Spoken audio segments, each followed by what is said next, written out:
안녕하세요. 저는 결혼을 한 지 3년 만에 이혼을 하게 된 30대 후반 여자입니다. 현재 어느 한적한 시골에서 어르신들의 사랑을 한 몸에 받고 있는 간호사이기도 하고요.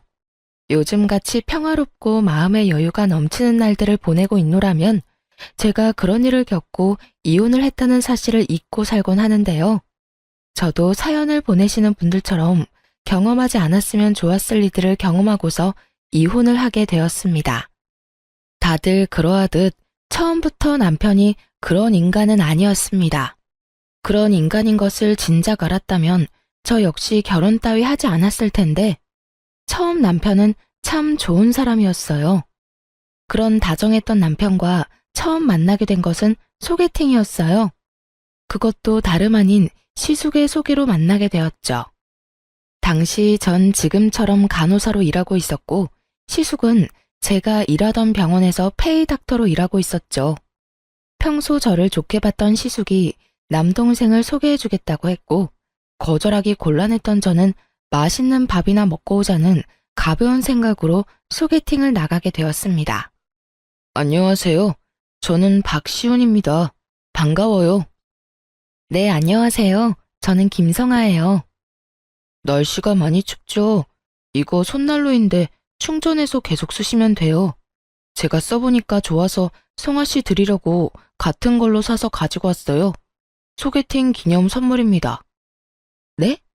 어머, 저는 아무것도 준비 못했는데요. 괜찮아요. 사실 형 병원에 갔을 때 성아 씨 보고 반해서 제가 소개해달라고 졸랐어요. 형이 계속 아무 말도 없길래 당연히 거절하신 줄 알고 포기했었는데 이렇게 나와주신다고 할 때 너무 기뻤습니다. 그래서 준비한 선물이에요. 나와주셔서 감사하다고요. 그렇게 건네받은 손난로는 너무 따뜻했어요. 따뜻한 손만큼 그날의 분위기는 내내 따뜻했고 즐거웠습니다. 남편은 대화를 나누면 나눌수록 좋고 따뜻한 사람이란 생각이 들었고 그렇게 여러 번 만나보게 되었어요. 만나면 만날수록 더 마음이 가던 남편과 전 연애를 시작하게 되었고 2번의 봄이 지나가던 어느 날 결혼까지 하게 되었습니다. 참고로 시숙은 비혼주의라 저희라도 먼저 빨리 결혼하라는 분위기였거든요. 다들 축복해주는 분위기에서 결혼식을 마칠 수 있었어요.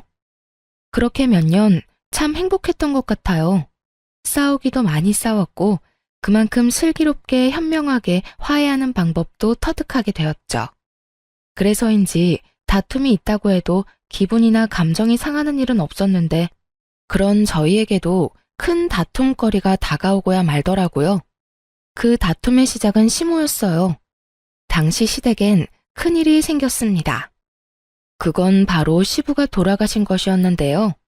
갑작스럽게 시부가 쓰러지시게 되었고 몇 번의 수술을 받으셨지만 결국 운명을 달리하시고야 마셨습니다. 갑자기 혼자가 된 시모는 많이 힘들어했고 시부와 함께 살던 집에선 도저히 혼자 살 수가 없다며 무작정 짐을 싸들고 저희 집으로 와버리는 일이 일어났어요. 물론 상의도 연락도 없었죠. 어머님, 갑자기 무슨... 이 짐은 뭐예요? 나 도저히 그 집에서 지낼 수가 없어서 이렇게 왔어. 집 구하는 대로 다시 나갈 테니 잠시만 여기서 지내마. 처음엔 우리 장남한테 가려고 했는데 거긴 내가 지낼 방도 마땅치 않고 그렇다고 다 큰 아들이랑 한 침대 쓸 수도 없어서 말이다. 잠시만 지내도 괜찮지? 내가 계속 영감 생각이 나서 그래. 이렇게까지 말하는데 딱 잘라 안 된다는 말이 나오지 않더라고요. 거기에다 금방 나간다고 하니 잠깐은 충분히 모실 수 있다 싶었어요. 네? 아, 네, 그럼요. 들어오세요. 연락이라도 주셨으면 저희가 모시러 갔을 텐데요. 아니야. 내 2달이 멀쩡한데 나 혼자 오면 되지 뭐. 그리고 연락하고 말고 할 정신도 없었어. 계속 울기만 하다가 이러다 나도 큰일 나겠다 싶어서 바로 짐 싸서 나와버렸거든. 그나저나 내가 저 작은 방 쓰면 되지? 내 이불은 내가 챙겨왔으니 그것도 신경 안 써도 된다. 시모는 자연스럽게 작은 방에 짐을 풀었고 그렇게 시모와 함께 살게 되었습니다. 금방이라도 나갈 것처럼 굴던 시모는 석 달이 지나도 나간다는 소식이 없었고, 처음엔 눈치를 살피며 뭐라도 도와주려고 안달이던 시모는 점점 저희 집에서 시집살이를 시키기 시작했죠. 예, 아침에 죽이 뭐니 죽이. 자고로 아침은 든든하게 먹어야 나가서 힘을 잘 쓰는 거야. 내일부턴 죽 말고 제대로 된 밥상 차리거라. 저도 처음엔 밥을 줬었는데 싫대요, 아범이. 부담스럽기도 하고 소화하기도 힘들다고. 간단하게 죽 해달라고 해서 죽으로 바꾼 거예요. 그래도 밥으로 차릴까요? 그래? 그랬다면 뭐 됐다. 우리 아들이 죽 먹고 싶다고 하면 죽 먹어야지. 이 정도는 시작에 불과했죠. 식탁에서 시작된 시집살이는 거실 청소로 이어진다 싶더니 어느 날은 멀쩡한 그릇을 다 꺼내 새로 다 씻고 닦으라고 하더군요. 아가야, 주방에 그릇들 좀 다 꺼내보거라. 네? 그릇은 왜요? 왜긴 왜야. 정리도 할 겸해서 다 꺼내서 깨끗이 씻고 물기 없이 싹 닦아 넣으려고 그러지. 굳이 왜 그 고생을 해요, 어머님. 어차피 자주 쓰는 거 말곤 가끔 쓸 때마다 씻어서 써요. 지금 어지럽게 정리돼 있는 것도 아니고 다 깔끔해서 정리도 잘 돼 있는데 굳이 일을 만들어서 할 필요는 없잖아요. 어머, 너는 뭘 몰라도 한참을 모르는구나. 원래가 한 번씩 그릇 다 꺼내서 씻고 닦고 해주는 거야. 넌 친정에서 이런 것도 안 배웠니? 여기서 친정 이야기가 왜 나와야만 하는지는 알 수 없으나 이런 사소한 트집선을 넘었다는 것은 확실히 알 수 있었죠. 이 일을 그냥 귀찮아서 그리고 다투기 싫어서 그냥 넘겼다간 앞으로 제 생활 역시 생각보다 많이 고달파질 거라는 것까지도 말이에요. 그래서 전 시집살이를 시키려고 애쓰는 시모에게 확실히 본때를 보여주기로 했어요. 어머님, 제가 잘못을 저지른 것도 아니고 이런 상황에 친정 이야기 그런 식으로 꺼내시면 저도 기분 나빠요. 그리고 그릇이 한두 세트도 아니고 어느 세월에 언제 다 꺼내서 씻고 닦아요? 정 그렇게 찝찝하시면 저 식기세척기 하나 사주세요. 그렇지 않아도 아범이 식기세척기 이야기하는 거 두 식구 생활하는데 필요 없다고 했었는데 어머님 말씀 들어보니 정기적으로 그릇 씻어내려면 필요할 것 같아서요. 그러니까 어머님이 선물 사주신다고 생각하시고 하나 장만해 주세요. 그러면 그릇 다 꺼내서 세척기 돌리면 되잖아요. 요즘 세상이 좋아져서 건조까지 다 해서 나온대요. 어때요? 식기세척기? 네, 이참에 하나 장만해 주세요. 얼마 안 해요. 100만 원은 넘을 거고 200만 원은 안 되는 걸로 잘 골라볼게요. 200만 원? 예, 그냥 둬라. 무슨 그릇 하나 씻겠다고 그 돈을 써? 됐어. 요즘 애들은 뭐든 다 돈으로 해결하고 들어서 문제야. 다 사람 손이 가야 깨끗한 법인데. 에이, 어머님. 요즘엔 기계가 얼마나 좋아졌는데요. 사람 손보다 훨씬 더 깨끗하고 살균 건조까지 시켜줘서 위생적으로도 좋대요. 말 나온 김에 알아볼까요? 요즘엔 인터넷 주문도 잘 돼 있어서 굳이 매장 갈 필요도 없는데. 됐다니까. 그냥 꺼내지 마. 쓸 때마다 하나둘 씻으면 되지. 이상한 소리 하지 말고 밥이나 하거라. 밥 때도 아닌데 시모는 밥을 하라며 상황을 모면하려고 했고 전 그런 시모에게 그저 미소를 지어 보였죠. 제가 참지 않고 입을 떼기 시작하자 시모와 제 사이는 점점 틀어지기 시작했고 전 결국 남편에게 닥달을 하게 되었어요. 여보, 어머님 집은 알아보고 있는 거야? 집? 그럼 열심히 알아보고 있지. 그런데 마땅한 곳이 없네?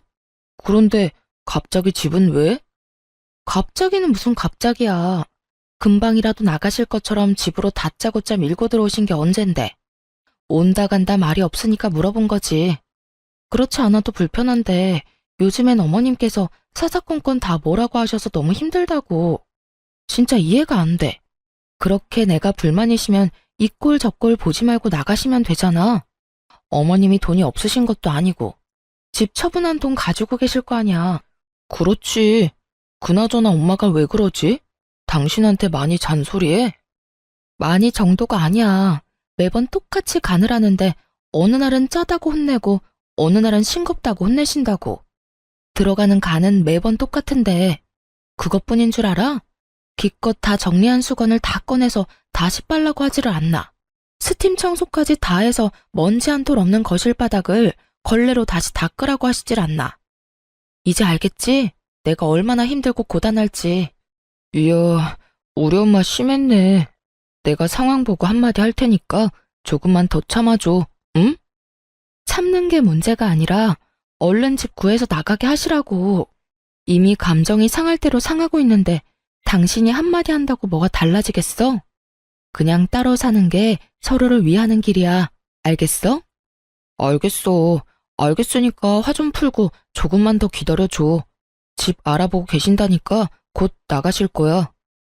남편은 제 눈치를 살피며 하는 둥 마는 둥 성의 없는 대답을 했고, 전 그런 남편에게 시모에게만 맡기지 말고 남편도 나서 집을 알아보라는 말을 하곤 대화를 마무리 지었어요.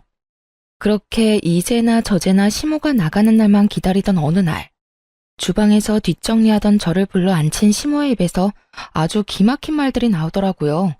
예, 너 그거 빨리 마무리하고 네 아주버님 집에 좀 다녀오거라. 비밀번호는 내가 알려주마. 네? 아주버님 댁은 왜요? 가서 청소도 좀 해주고 밑반찬도 좀 해주고 와. 노총각 혼자 사는 꼴 뻔하지 않겠어? 내가 여기서 따뜻한 밥 먹을 때마다 우리 장남 걱정되어서 밥이 어디로 넘어가는지 모르겠어. 그러니까 네가 가서 청소도 깨끗하게 좀 해주고 먹거리도 좀 해놓고 오거라.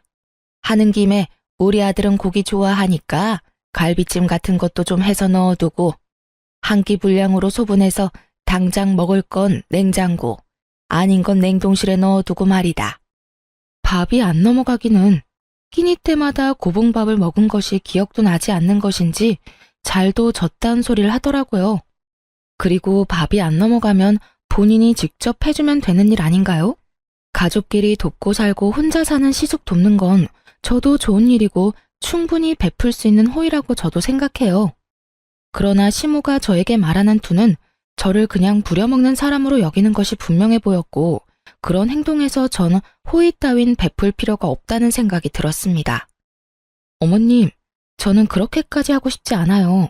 제가 왜 거기까지 가서 집안일을 해줘야 해요? 왜라니? 가족끼리 돕고 사는 건 당연한 거 아니니? 그리고 너 내 아들이랑 어떻게 결혼까지 하게 됐니? 다 우리 장남이 소개해줘서 결혼까지 하게 된 거 잊었어? 좋은 남편도 만나게 해줬는데 그 정도는 당연히 해야 했던 거야. 말이 나왔으니 하는 말인데 너 정말 해도 해도 너무 무심한 거 아니니?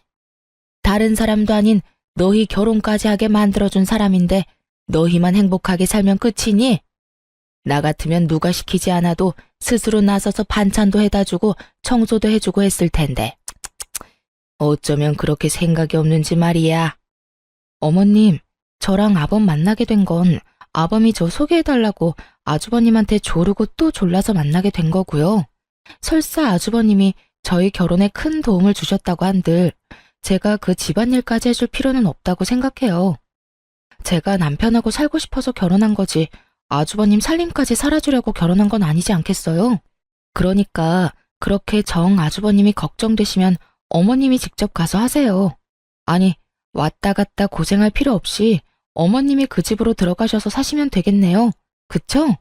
그쯤 되니 시모가 섭섭해하든 말든 시모의 감정과 상관없이 입이 움직이더라고요. 제가 남편을 사랑해서 남편과 살고 싶어 결혼을 한 것인지 시숙의 가정부 노릇이나 하려고 한 결혼은 아니었으니까요. 시모는 제 말에 할 말을 잃었는지 제가 시숙 집으로 가라는 말을 트집잡아 노발대발 화를 내기 시작하더군요. 너 지금 말 다 했니? 날 무시해도 유분수지 네가 뭔데 나를 오라가라 명령질이야. 이게 오냐오냐 해줬더니 아주 시부모 무서운 줄 모르고 너희 친정에서 이렇게 하라든? 어른한테 이래라 저래라 설교짓이나 하면서 무례하고 버르장머리 없게 굴라고 가르쳤냐 이 말이다. 그러는 어머님 친정에선 남의 집 귀한 딸인 며느리를 이 집 저 집 하녀 노릇까지 시키라고 가르쳤어요? 아니면 어머님 말씀대로 저를 무시해서 이러는 건가요? 아니고서야 어떻게 말도 안 되는 이유를 갖다 붙이면서 거기까지 가서 집안일을 하라고 하세요?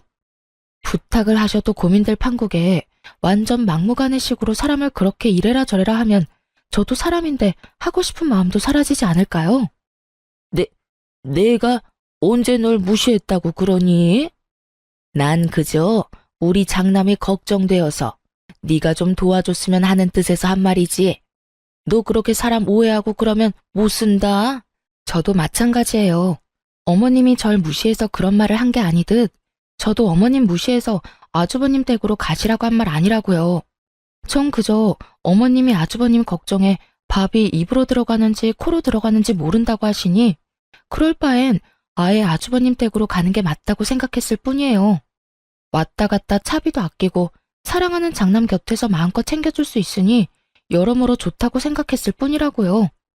시모는 제 말에 할 말이 없는지 저를 가자미 눈으로 쏘아보며 건방지다, 버르장머리가 없다 등 비난하는 말들을 중얼거리고 있더라고요. 크게 입 밖으로 내면 제가 또 뭐라 말할지 겁이나 중얼거리는 시모를 보면 코웃음이 다 나더라고요. 그렇게 한참 중얼거리는 시모에게 전 아랑곳하지 않고 이렇게 말했어요. 말이 나왔으니까 하는 말인데 어머님 집은 구하고 계세요?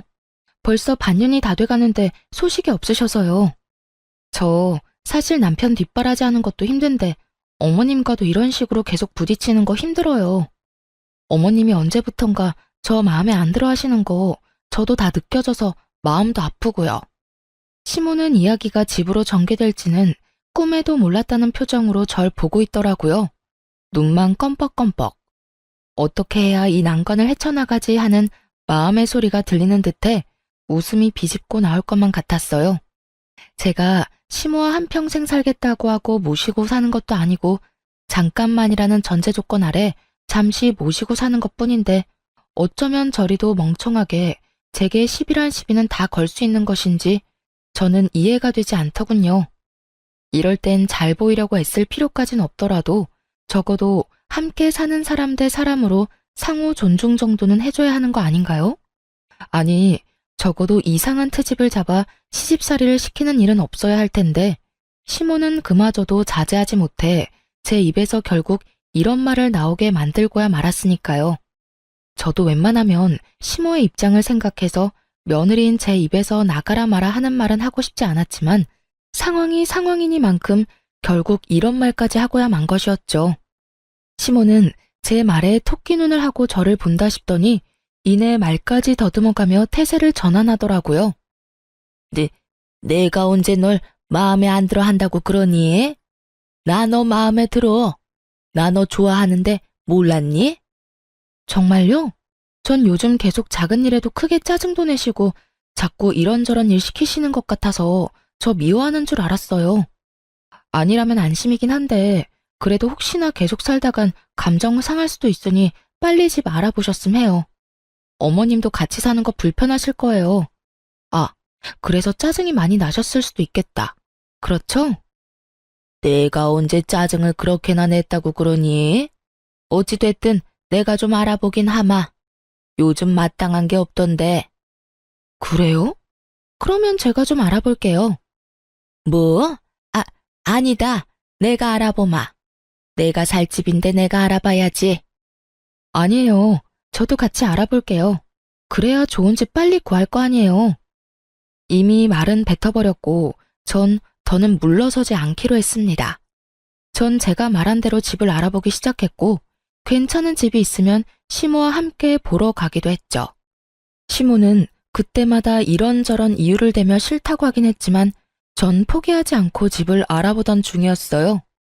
그렇게 저에게 이리저리 끌려다니며 집을 보던 시모는 도저히 안 되겠다 싶었는지 남편에게 있었던 일을 다 전했던 듯 하더군요. 남편이 저를 설득하기 위해 나섰으니까요. 저기, 여보, 나 할 말 있는데. 할 말? 뭔데? 뭐길래 이렇게 내 눈치를 봐? 그게, 우리 엄마 그냥 우리랑 조금만 더 살면 안 될까?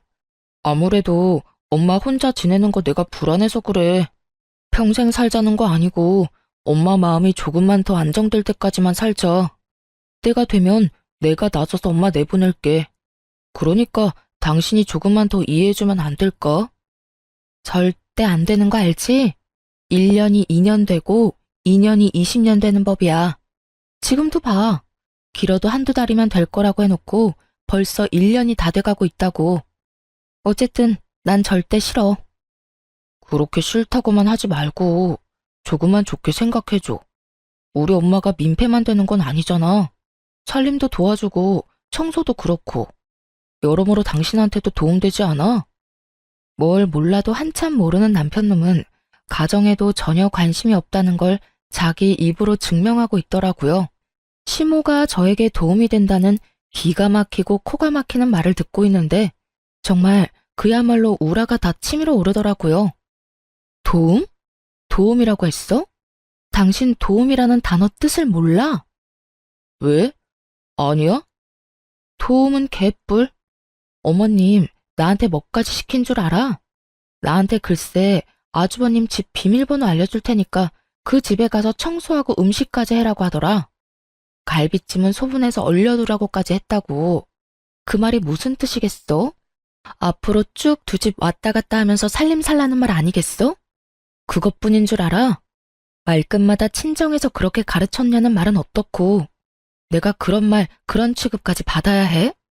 오죽했으면 내 입에서 어머님한테 나가라는 말까지 했겠냐고. 당신은 어떻게 하나만 알고 둘은 몰라? 이때껏 참아온 내 입에서 어머님 나가라는 말까지 나왔으면 그 상황이 어땠을지 상상이 안 가? 전 숨도 쉬지 않고 시모와 있었던 일을 쏟아냈고 남편은 몰랐던 사실에 당황한 듯 움찔거리더라고요. 하지만 그것도 인해 불쌍한 표정을 지으며 저를 설득하려 애썼어요. 그랬어? 나는 몰랐어. 엄마가 그런 이야기는 안 해서. 내가 미안해. 그런데 여보, 당신도 알다시피 우리 엄마가 너무 큰일을 겪기도 했고 그래서 엄마가 불안정한 상태야. 그래서 당신한테도 그런 말도 안 되는 트집을 잡는 것 같기도 하고 말이야. 내가 잘 말해볼 테니까 조금만 더 같이 살자. 응? 당신한테는 미안한데 난 싫어. 이대로 같이 살다간 나랑 어머님 진짜 되돌릴 수 없을 만큼 서로 감정만 상할 거라고.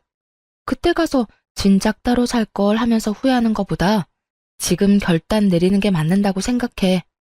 그러니까 당신도 그만하고 집이나 알아봐. 끝까지 제가 안 된다고 하자 남편은 더는 설득할 말이 없었는지 화를 내며 나오는 대로 말을 하기 시작하더라고요. 당신 진짜 너무하는 거 아니야? 내가 이렇게까지 부탁하면 들어줄 수도 있는 거잖아. 막말로 우리 엄마 저대로 혼자 내보냈다가 우울증이라도 걸리면 당신이 책임질 거야? 책임질 거냐고. 그 책임을 왜 나한테 물어? 할 말 없으니까 이상한 말로 억지 부리지 좀 마. 그런 식이면 나도 지금 어머님 때문에 우울증 걸릴 것 같은데 나 우울증 걸리면 어머님이랑 당신이 책임져 줄 거야? 그런 거 아니잖아. 당신이 왜 우울증에 걸려? 그리고 지금 우울증 걸리지도 않았잖아. 당신이랑 우리 엄마는 다르지. 그러는 어머님이 왜 우울증에 걸려? 어머님도 지금 우울증에 걸리지도 않았잖아. 한 채에 다른 점이 없으니까 계속 같은 말 시키지 말고 집이나 알아봐. 알겠어? 여보, 난 진짜 이제 어머님 때문에 스트레스 받는 것도 싫고 매일같이 괜한 일로 힘 빼는 것도 싫어. 그러니까 이 이야기는 이제 그만하자. 그래, 일단 알겠어. 남편은 결국 저의 완강한 태도에 알겠다고 했고 그렇게 이 문제는 여기서 일단락되는 거라고 생각했습니다. 하지만 이러한 제 생각은 아니란 생각이었더라고요. 생각지도 못한 문제가 저에게 다가왔으니까요. 한바탕 소란이 일어나고 난 후 며칠이나 흘렀을까요? 남편과 시모가 저에게 할 말이 있다며 잠시 앉아보라고 하더라고요. 저는 남편과 시모의 맞은편에 앉았고 제가 자리를 잡으니 두 사람은 제 눈치를 살피며 이야기를 시작했어요. 저기 아가, 그게 말이다. 내가 이사를 나가고 싶어도 나갈 수가 없어. 집 처분한 돈 우리 장남 다 줘버렸어. 네? 그게 무슨 말이에요? 말 그대로야. 우리 장남이 주식을 좀 하다가 돈을 다 날리는 바람에 빚더미에 앉게 됐다는 걸 알게 됐어. 그런 말을 들었는데 부모가 돼서 어떻게 가만히 있을 수가 있겠어. 돈이 없는 것도 아니었고 마침 집 처분한 돈도 있었으니 나도 어쩔 도리가 없었어. 그래서 지금 어머니 말은 나가고 싶어도 나갈 돈이 없으니 앞으로 저희랑 쭉 사셔야 한다는 그 말이죠? 그렇단다. 황당해서 제대로 된 말도 나오지 않을 뿐더러 사고가 정지된 기분이었어요. 시모의 말론 처음부터 이럴 작정으로 들어온 건 아니라고 하더군요. 처음엔 정말 시부가 갑작스럽게 돌아가시고 몸도 마음도 힘들어 안정을 찾고자 저희에게 왔다고 했어요. 그러던 와중 시숙이 주식으로 큰 돈을 날리게 되었고 이런 사실을 알게 된 시모가 가지고 있던 돈으로 시숙을 도와주게 된 것이었죠. 시모의 마음과 상황이 이해되지 않는 건 아니었지만 그렇다고 해서 그 상황이 달가운 건 아니었어요. 그저 뒤통수를 한 대 세게 얻어맞은 것처럼 머릿속이 얼얼하게 아파지더라고요. 전 꼼짝없이 시모를 모시고 살아야만 하는 상황에 직면하게 되었고 제가 그 상황을 받아들이지 못해 아무 말도 하지 않고 있자 남편이 손이 발이 되게 빌며 부탁을 하기 시작했어요. 여보, 나 지금 당신 심정이 어떤지 누구보다 잘 알아. 황당하기도 하고 당황스럽기도 하겠지. 그런데 엄마도 어쩔 수 없었던 상황인 건 당신도 이해할 거 아니야. 다른 직업도 아니고 의사인 형을 신용불량자 만들 수도 없고. 돈이야 형이 빨리 갚아준다고 했으니까 돈 마련될 때까지만 우리가 모시고 살자. 응? 평생 모시자는 말 아니야. 당신 말대로 2년이 20년 되지 않게 내가 형한테 빨리 갚으라고도 했어. 그러니까 당신이 마음 한 번만 돌려주라. 내가 이렇게 부탁할게. 이게 이렇게 부탁한다고 해결될 문제가 아니잖아. 아, 정말 미치겠어. 왜 진작 말을 안 한 거야? 왜 나한테 숨긴 거냐고. 입이 안 떨어져서 말을 못했어. 미안해. 당신이 뭘 걱정하는지 나 잘 알아. 우리 엄마도 반성 많이 했고 앞으로 당신한테 괜한 트집 안 잡는다고 했어. 그동안은 엄마가 형 때문에 마음이 좋지 않아서 그러면 안 되는 걸 알면서도 당신한테 알게 모르게 화풀이 한 것 같으면서 많이 미안했어. 앞으로 다신 그런 일 없을 거라고 나한테 약속도 했고 말이야. 그래 아가, 내가 그동안 미안했어. 생각지도 못한 장남이 그런 큰 사고를 치니까 내가 실망도 하고 화가 나기도 했어. 그렇게 짜증이 쌓이니까 나도 모르게 예민해져서 너한테 못난 모습 보였구나. 앞으로는 그럴 일 없을 거야. 내가 앞으로 잘아마. 생각이 많아지더군요. 제 심정 같아서야 당연히 당장이라도 시모를 내쫓고 싶은 마음이 굴뚝이었지만 그렇다고 정말 땡전 한 푼 없는 시모를 당장 내쫓을 수는 없는 노릇이었어요. 그렇게까지 모질게 굴고 싶지는 않았죠. 그때까지만 해도 남편을 사랑하기도 했고 그런 남편의 부모이니 그대로 시모를 내쫓고 마음 편히 살 자신도 없었습니다. 저는 생각이 길어졌고 그런 저를 보며 두 사람은 제 눈치를 살피더군요. 전 고민 끝에 결국 시모와 함께 살기로 했고 두 사람은 정말 저에게 고마워하며 앞으로 잘하겠다고 약속하고 또 약속했어요. 그렇게 저는 방으로 돌아왔고 남편 역시 저의 뒤를 따라 방으로 들어오더라고요. 여보, 진짜 고마워. 여보, 나 진짜 어렵게 결정 내린 거야. 당신도 알지? 그럼. 그래서 당신한테 더 고마워.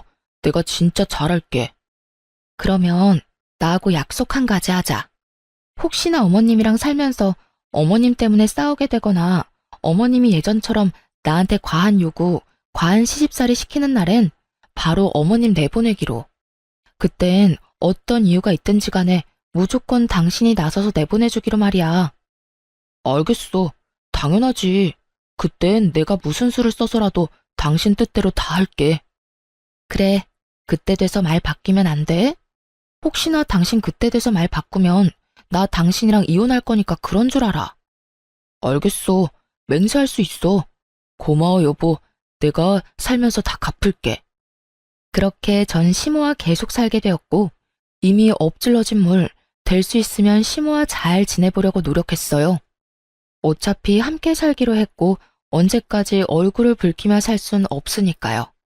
시모 역시 바뀌려고 노력하는 모습을 보며 어쩌면 생각보다 더 괜찮은 모습으로 살 수 있겠다. 기대도 하게 되었어요. 내심 잘한 결정이었다고까지 생각했으니까요. 그러던 어느 날 남편이 저에게 이런 제안을 해오더라고요. 여보, 우리 이사하는 거 어때? 이사? 무슨 이사? 당신 이 집 좋아했잖아. 교통편도 그렇고 상가도 많아서 살기 편하다고 말이야.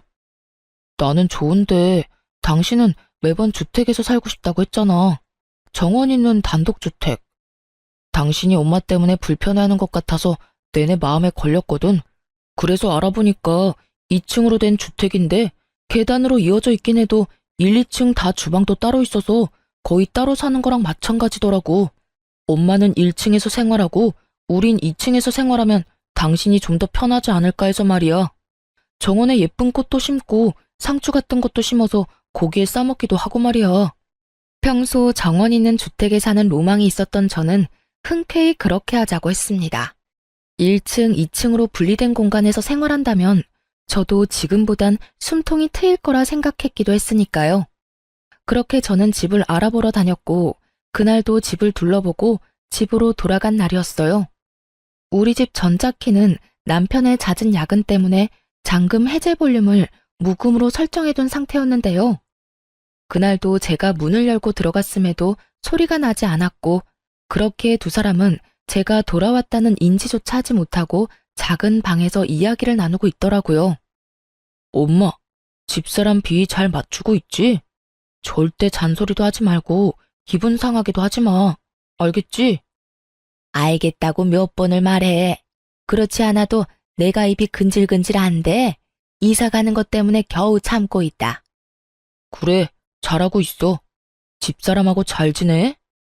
이런 대화를 하는데 그간 남편에게 툴툴댄 것이 미안해지더라고요. 이렇게 뒤에서 저를 위해 노력하는 줄도 모르고 그간 짜증을 부릴 때도 있었거든요. 전 내심 앞으로 남편에게 더 잘해야지 하는 생각을 가지며 다음 이야기를 듣는 순간 경악을 금치 못했습니다. 알겠다니까. 그런데 이사하게 되면 그 집은 공동명의로 하는 거 확실하지? 지금처럼 걔 단독명의로 또 하자고 하면 어떻게 하려고 그래? 잘 말해서 어떻게 해서든 공동명의 해야지. 지금 집이야 집 마련할 때 처가에서 많이 보태줘서 하는 수 없이 집사람 명의로 한 거였고 지금 이사 가는 데는 내가 번 돈도 들어가니까 공동명의 해달라고 하면 알겠다고 해줄 거야. 잘 구슬리면 내 명의로도 해줄 수 있으니까 엄마도 집사람 기분 잘 맞춰주란 말이야. 괜히 기분 상하면 엄마 당장 나가라고 할 수도 있으니까. 그래? 그러면 내가 기분 더 잘 맞춰야겠네. 그 집은 우리 아들 명의 되기만 한다면 내가 뭐든 다 할 수 있어. 그런데 네 집사람은 성질이 왜 그 모양이니? 어떻게 돼 내가 한마디도 안 지려고 그러는지. 내가 진짜 겨우 참고 있어. 내 말이. 그런데 어쩌겠어. 참아야지. 이사해서 명의 바꾸고 형까지 들어오게 하려면 우리가 지금은 참아야 한다고. 그래서 나도 참고 있지 않니? 우리 장남도 같이 살면 너무 좋겠다. 그런데 장남까지 들어오면 걔 또 난리 부리는 거 아니니? 그 꼴은 또 어떻게 보니? 명의도 다 바꿨을 텐데 난리 부리면 어때? 뭐 이혼하자고 하면 이혼해도 상관없어.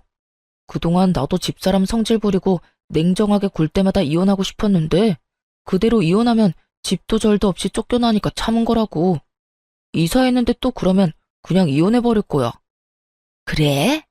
그러면 이사하면 나도 할 말은 하고 살아도 되겠구나. 여러모로 빨리 이사 갔으면 좋겠다. 새로운 집에서 우리 아들들이랑 살면 너무 행복할 것 같구나. 그러니까 조금만 더 참고 잘해주자. 우리 앞날을 위해. 신혼집을 마련할 당시 남편은 모은 돈이 별로 없었고 제가 모은 돈을 보태도 돈이 많이 부족한 상황이었죠. 시댁은 형편이 되지 않았고 이 모든 상황을 아신 친정에서 도움을 주셔 무사히 집을 마련할 수 있었어요. 그랬기에 물론 집 명의도 제 앞으로 했고요. 남편은 시모를 계속 모시고 싶기도 했고 만일의 경우 이혼을 하게 되면 집에서 맨몸으로 쫓겨날 것을 대비해 이사를 하자고 한 것이었죠. 제가 평소 노래를 부르던 단독주택으로 이사를 하며 명의를 변경하고 그 뒤론 편하게 시모를 모시고 살며 이혼하자는 말이 제 입에서 나온다면 그냥 속 시원히 이혼을 해버리라고요. 그러니까 조건을 유리하게 준비를 다 해놓고 제 입에서 이혼하자는 말이 나오도록 만들겠다는 뜻이었어요. 남편은 끝까지 저에게 잘 대해주기를 강조 또 강조하고 있었고, 전 배신감에 온몸을 떨며 집을 빠져나왔습니다. 걷고 또 걸으며 저는 이혼을 결심했고, 제가 느낀 이 배신감과 절망을 어떻게 하면 돌려줄 수 있을지 고민하고 또 고민했습니다. 그렇게 고민하다 집으로 돌아가니 남편은 태연스럽게 웃으며 저를 맞이해 주더라고요. 그리곤 준비된 말을 꺼내기 시작했어요. 왔어? 마음에 드는 집 있었어? 괜찮은 곳이 있긴 한데 금액이 좀 부담스러워서. 그래? 그래도 당신 마음에 드는 게 제일 중요하지. 대출도 있으니까 그런 건 걱정하지 말고 거기로 하자. 그래서 하는 말인데 이사 가는 집 명의는 내 명의로 하는 건 어때? 대출도 내야 하면 아무래도 직장 있는 내 명의로 하는 게 좋을 것 같아서. 그리고 세금 문제도 있으니까 여러모로 공동 명의보단 내 명의가 좋을 것 같은데. 당신 생각은 어때? 눈을 반짝이며 물어오는 남편과 그런 남편의 옆에서 아무 관심 없는 척하며 귀를 기울이고 있는 시모. 두 사람을 보고 있는데 정말 표정 관리가 안 되더라고요. 그래서 전 피곤한 척 얼굴을 쓸어내리며 원하는 대답을 해주었어요. 그래, 그렇게 하자. 그런데 거기 알아보니까 빨리 입주했으면 하는 것 같더라고. 그러니까 일단 당신이 대출 먼저 받아서 계약금 넣고 잔금은 최대한 우리 집 사려는 사람이랑 날짜 맞춰보고 안 되면 이 집 담보대출하고 당신 대출 내고 해서 맞춰보자. 어때? 좋아, 알겠어. 그 순간 저는 보았습니다. 두 사람이 눈빛을 교환하며 환하게 웃는 모습을 말이죠. 당장이라도 환히 웃고 있는 두 사람에게 물이라도 끼얹고 싶었지만 제 기분 잠깐 풀자고 제 계획에 찬물을 끼얹을 순 없는 일이니 참고 또 참았습니다. 그렇게 이삿 날이 다가왔고 분주한 분위기에서 제 복수는 시작되었어요. 남편과 시모는 이삿짐 차를 타고 기다렸고 전 그 뒤를 따라가기로 했었죠. 하지만 전 그 뒤를 따르지 않고 예약해뒀던 호텔로 향했습니다.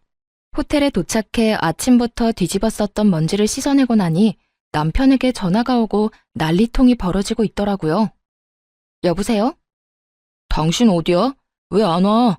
아니 그게 중요한 게 아니라 당신 잔금 안 넣었어? 아직 잔금이 안 들어와서 열쇠 못 준다고 해서 우리 들어가지도 못하고 그대로 집 앞에서 대기하고 있다고. 이삿짐 직원들은 바쁜데 언제 옮기면 되냐고 난리고. 부동산 직원은 왜 입금 안 되냐고 난리고. 어떻게 된 일이야? 어떻게 된 일이긴 큰일 난 일이지. 큰일이라니? 나 당신이랑 당신 엄마랑 하는 이야기 다 들었어. 갑자기 이사한 이유가 집 명의 당신 명의로 하고 나랑 이혼하고 싶어서였다며? 나랑 이혼하고 그 넓고 좋은 집에서 당신이랑 당신 엄마랑 당신 형까지 당신 식구끼리 행복하게 살고 싶어서라며. 내가 얼마나 기가 막히던지 배신감에 치가 다 떨리더라. 여보, 그게 아니라 난 당신이랑 이혼하겠다는 뜻이 아니었어. 당신이 우리 엄마랑 무슨 일 생기면 나랑 이혼하겠다고 하니까 그런 일이 일어나기 전에 나도 내 살 길 만들어 놓으려는 마음에서 그랬던 거야. 내가 당신이랑 어떻게 이혼해? 난 아직 당신 많이 사랑하는 거 알잖아. 글쎄, 난 앞에서 하는 말보다 뒤에서 하는 말이 더 신뢰도가 높다고 생각하는 사람이라서 말이야. 들어보니 당신 엄마는 이사하고 집만 당신 명의로 되기만 하면 나를 쥐잡듯이 잡을 요량이고 당신은 그걸 말릴 생각도 없어 보였으니 우리한테 남은 건 이혼뿐이지 않았을까? 난 결국 버티지 못하고 이혼하자고 했을 테고 당신은 알겠다 했을 테니까 말이야. 그랬다면 난 그냥 바보같이 맨몸으로 그 집을 나왔겠지. 당신이랑 당신 엄마가 바라던 대로 말이야. 아니야 여보, 절대로 아니야. 다 당신 오해라고. 일단 와서 이야기하자. 와서 내가 자세히 다 설명해 줄 테니까 일단 이리로 와. 아니, 거기 어디야? 내가 갈게. 내가 지금 당장 갈 수 있어. 아니, 올 필요 없어. 당신은 이삿짐 정리해야지. 여보, 그러지 말고 이야기 좀 하자. 우리 짐도 다 싸서 왔고 이미 계약금도 넣었어. 아무리 오해 때문에 화가 났다고 해도 그렇지 이건 너무 심하잖아. 일단 잔금부터 넣고 그 다음에 이야기하자. 여기 당신 때문에 기다리는 사람이 한둘이 아니라고. 이 사람들은 아무 잘못도 없잖아. 그러니까 일단 잔금부터 좀 해결해줘, 응? 남편은 애절하게 매달리고 있었고, 전 그런 남편의 말들을 그저 듣고만 있었어요. 도대체 어디까지 거짓말을 하나 궁금했거든요. 그렇게 한참을 애걸복걸하던 남편은 제가 아무런 말도 하지 않자 화가 머리끝까지 났는지 소리를 고래고래 질러대더라고요. 당신 진짜 이런 식은 아니라니까. 당신 하나 때문에 이게 뭐야? 진짜 이혼이라도 하고 싶어서 이래? 이혼을 하든 뭘 하든 다 해줄 테니까 일단 돈부터 넣어. 잔금 당장 넣지 않으면 내가 당신 진짜 가만 안 둘 거야. 여기에 들어간 계약금이 얼만데 내가 너 가만둘 줄 알아? 가만 안 두면 어쩔 건데? 당신 말대로 난 이제 당신이랑 이혼할 건데 당신이 날 어쩔 거냐고. 이혼? 진짜 나랑 이혼할 생각인 거야? 나 당신이랑 이혼할 거야. 그러니까 잔금은 알아서 처리해. 어차피 나 빼고 네 가족들이랑 살 집이었으면서 내 돈을 바라는 건 너무 파렴치한 생각 아니야? 어떻게 된 인간이 그런 계산까지 할 수가 있어? 내가 진짜 내 귀를 의심했지 뭐야. 어쨌든 난 당신이랑 이혼할 거고 내가 살지도 않을 집에 잔금까지 내줄 생각 없으니까 그런 줄 알고 알아서 처리해. 내가 돈이 어디 있어서 처리해. 계약금도 다 대출 내서 낸 건데. 이혼할 마당에 내가 그런 것까지 걱정해야 해? 대출을 더 내든 계약금을 포기하든 둘 중에 결정해서 해결하면 되겠네. 야, 너 진짜 미쳤어? 어디 많이 아파? 아니, 당신 지금 많이 아파. 당장 나랑 병원 가봐야 한다고. 그러니까 어딘지 말해. 지금 어디냐고. 미친 건 당신이거든? 난 더는 당신이랑 할 말 없으니까 나한테 이럴 시간에 당신 상황이나 빨리 해결해. 이럴 시간 있어? 해결하려고 당신하고 이러고 있는 거잖아. 여보, 제발. 당신이 생각하고 있는 거 다 오해야. 난 당신하고 이혼할 생각도 없고 엄마가 당신 괴롭히는 거 그냥 두고 볼 생각도 없었어. 그냥 엄마가 그렇게 이야기하니까 그 장단에 맞춘 것뿐이야. 그래, 당신이 엄마랑 살기 싫다고 하면 지금이라도 엄마 나가라고 할게. 그러니까 여기 무사히 잔금 치르고 우리 둘이 여기서 행복하게 살자. 새로운 집에서 새롭게 시작하는 마음으로 그렇게 살자고, 응? 그러니까 제발 지금 어딘지 말해줘. 아니, 당신 혼자 있고 싶으면 며칠이든 혼자 있어도 되니까 잔금만 좀 해결해 주라, 응? 남편은 이랬다 저랬다 하며 저에게 화를 냈다가 설득했다가 아주 난리를 부리고 있더군요. 완전 미친 사람이 되어가는 남편과 계속 이야기를 나눠봤자 득될 것도 없을 뿐더러 괜한 시간 낭비라 생각되었어요. 이미 복수는 충분했고 그들에게 제가 느낀 감정을 곱절로 돌려줬으니 이쯤 하면 마무리해야겠다는 생각이 들기도 했고요. 야, 잘 들어? 나 너랑 이혼할 거야. 난 이제 너 같은 인간이랑 같이 살고 싶지도 않고 말도 섞고 싶지 않아. 그러니까 나한테 뭘 바라지도 마. 그러면 그런 줄 알고 법원에서 보자. 아, 나 당신이랑 당신 엄마한테 위자료 청구도 할 거니까 그런 줄 알고 잘 준비해서 법원에서 보자. 형편되면 변호사 선임도 좀 하고 말이야. 그렇게 전화를 끊어버렸고 전 다음 날부터 이혼 준비를 시작했어요. 남편과 지내며 남편의 휴대전화에서 시숙과 나눈 대화를 미리 확보해 놓았던 터라 수월하게 위자료까지 다 받아내고 이혼을 할 수 있었죠. 전 남편은 결국 대출까지 받아 넣었던 계약금을 날렸을 뿐만 아니라 전 시모와 본인의 위자료를 내느라 더 큰 빚을 지게 되었다고 하더군요. 그렇게 거지가 된 두 사람은 전 시숙의 좁은 집으로 들어가게 되었다고 하고요. 여기서 끝이냐고요? 아니죠. 그나마 그 집에서 직업이라도 좋던 전 시숙도 병원에서 잘렸다는 소식을 들을 수 있었어요. 주식에 제대로 빠져버린 전 시숙은 그 큰돈을 날리고도 정신을 차리지 못하고 주식을 하다 진료도 제대로 보지 않고 지냈다고 하더군요. 그래서 결국 병원에서도 쫓겨나게 되었고 그 좁은 집에서 빚쟁이가 되어버린 채 옹기종기 잘 모여 산다는 소식을 들을 수 있었어요. 이혼을 하고 난 후 저는 잘 지내고 있습니다. 전 요즘 사연 처음에 말씀드렸다시피 지방 조용한 시골에 내려와 결혼을 하며 그만두었던 간호사 일을 다시 하게 되었어요. 이곳에서 어르신들과 이런저런 이야기도 나누고 때론 싸우신 음식들을 먹으며 지내는 것이 저에겐 큰 위로가 되기도 하고 즐겁기도 한 요즘이에요. 감사하게도 저를 예쁘게 봐주신 어르신들께서 자꾸만 누굴 소개해 주신다고도 하는데 전 연애 생각도 결혼 생각도 없는 상태예요. 그저 저만 생각하고 저에게만 집중할 수 있는 이 생활이 너무 즐겁고 만족스러워 다른 생각이 전혀 들지가 않네요. 앞으로 제 앞날이 어떻게 될지, 제 생각이 어떻게 변하게 될지는 모르겠지만 현재는 지금 이 생활을 좀 더 즐기며 행복하게 살아가 보려고요. 다들 응원해 주실 거죠? 긴 사연 함께 해주셔 감사하는 말을 전하며 저는 물러가 볼게요. 감사합니다. 안녕하세요. 저는 서울 근교에 살고 있는 애청자입니다. 저는 오늘 제가 겪었던 기가 막힌 이야기를 들려드리고자 용기를 내 사연을 쓰게 되었는데요. 어렵게 용기를 내 사연을 보내니 끝까지 함께 해주시면 감사하겠습니다. 그러면 이야기 시작해 볼게요. 저와 남편은 결혼한 지 8년 차 되는 부부였어요.